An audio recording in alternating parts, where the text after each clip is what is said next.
বিয়স আসসালামু আলাইকুম। দেশ এবং বিদেশে সকল প্রবাসী ভাইরা আশা করি ভালো আছেন। আজকে মালয়েশিয়া পাম অয়েল এবং কৃষি বিষয়ের খুবই গুরুত্বপূর্ণ আপডেট দিব। যারা 5-6 মাস ধরে আপনারা মালয়েশিয়া যাওয়ার জন্য অপেক্ষায় আছেন, পাসপোর্ট জমা দিয়েছেন, অনেকের কলিং হয়েছে, অনেকের ভিসা হয়েছে, তারপরেও আপনারা কেন যেতে পারতেছেন না এবং সর্বশেষ কি আপডেট আজকে জানাবো।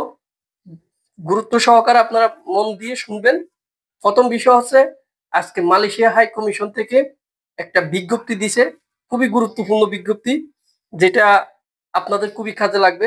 প্রথম বিষয় হচ্ছে আগামী 10 তারিখ, মার্চের 10 তারিখ যেসব কোম্পানি আপনি যে কোম্পানিতে যাবেন সেই কোম্পানির যদি অ্যাটেস্টেশন অথবা মন্ত্রণালয় পারমিশন না নিয়ে থাকে, এই 10 তারিখের মধ্যে নিতে হবে। 10 তারিখের একদিন পর হলেও পারমিশন দিবে না, মন্ত্রণালয় হাই কমিশন পারমিশন দিবে না, স্পষ্ট বলে দিয়েছে বিজ্ঞপ্তির মাধ্যমে। দ্বিতীয় বিষয় হচ্ছে আগামী 20 তারিখের মধ্যে আপনাদের যাদের কলিং অনলাইন ভিসা হয়েছে তাদের মেন পাওয়ার নিতে হবে, অর্থাৎ বিএমইটি নিতে হবে, বিএমইটি ক্লিয়ারেন্স নিতে হবে। যদি 20 তারিখের মধ্যে নিতে না পারেন তাহলে আপনারা মালয়েশিয়া পাম অয়েল এবং কৃষি বিষয় যেতে পারবেন না। সর্বশেষ আপডেট হচ্ছে এটা। তার মানে ধরেন আপনার ভিসা হয়ে গেছে, আপনি অনেকদিন ধরে মালয়েশিয়া যাওয়ার জন্য অপেক্ষায় আছেন, ভিসা হওয়ার পরও সমস্যা কোথায়? সমস্যা এক জায়গায়, সেটা হচ্ছে আপনার কোম্পানির মালয়েশিয়া অ্যাটেস্টেশন হয় নাই, মন্ত্রণালয় পারমিশন হয় নাই, যার কারণে আপনি মালয়েশিয়া যেতে পারতেছেন না, মেন পাওয়ার দিতেছে না বিএমইটি। মেন পাওয়ার না হলে আপনার কলিং ভিসা অনলাইন যত কিছুই হোক আপনি বৈধভাবে মালয়েশিয়া কোনোদিনও যেতে পারবেন না বাংলাদেশ থেকে। আশা করি বুঝতে পারছেন আপনারা, খুবই গুরুত্বপূর্ণ।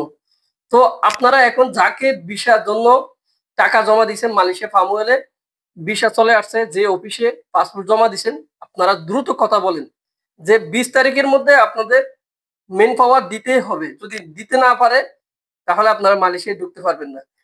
আর যদি কোনো ধরনের সময় বাড়ে সেটা অন্য ধরনের আপডেট। আমি আপনাদেরকে মালয়েশিয়া হাই কমিশন থেকে যেটা বিজ্ঞপ্তি প্রকাশ করছে আমি স্ক্রিনে দিয়ে দিব, আপনারা দেখবেন, এবং আমার ফেসবুক পেজে অলরেডি দেওয়া আছে, আপনারা সেটা দেখবেন। আমি তথ্য সহকারে কথা বলি আপনাদের জন্য, আপনাদের উপকারের জন্য, প্রবাসী ভাইদের জন্য। অনেকে প্রতারণা কবলে পড়ে আপনাদের টাকা হাতিয়ে নেয়। আমি আগেও বলেছি আপনারা মালয়েশিয়া পাম অয়েল এবং কৃষি ভিসার জন্য পাসপোর্ট জমা দিয়েন না। এই পাম অয়েল এবং কৃষি ভিসার বিভিন্ন ধরনের সমস্যা আছে, কোম্পানির সমস্যা আছে, মন্ত্রণালয় পারমিশনের সমস্যা আছে, অনেক লোকই যেতে পারবে না। এবার আমরা গতবার 22, 24, 25, 24-এ যেসব কাজ করছি খুব দ্রুত খুব সুন্দর কাজ হয়েছিল, এবার কিন্তু সেরকম কাজ হচ্ছে না। অনেক ভালো ভালো অফিস এই মালয়েশিয়া পাম অয়েল এবং কৃষি ভিসার কাজ করতেছে না। এটা আমার নিজের চোখে দেখা, আমি নিজেও কাজ করতেছি না, কারণ এই কাজে অনেক সমস্যা আছে। তবে হ্যাঁ, যারা কাজ করছে ভালো ভালো অফিস, যেসব কয়েকটা অফিস, সেটা প্রথম স্টেপ, প্রথম যে যখন খুলছিল তখনই তারা লোক পাঠাই দিছে। এই যে সময় যেটা বৃদ্ধি করছে, এই সময়ের মধ্যে খুবই কম লোক যেতে পারছে। আমি জানি না 1% লোক যেতে পারছে নাকি, তবে আমার মনে হয় না। তো আশা করি বুঝতে পারছেন আপনারা আমি কি বলতে চাইছি। আর আপনারা যারা চ্যানেলটি সাবস্ক্রাইব করেন নাই, চ্যানেলটি সাবস্ক্রাইব করে দিবেন অবশ্যই। আপনাদের পাশে আমি সব সময় থাকবো, আসি।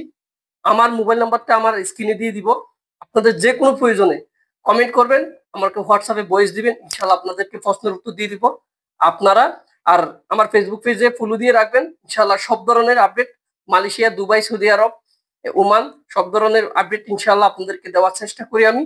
তো সবাই ভালো থাকবেন, রমজান মাস আপনাদের আশা আকাঙ্ক্ষা পূরণ হোক। তো ভালো থাকবেন, আসসালামু আলাইকুম।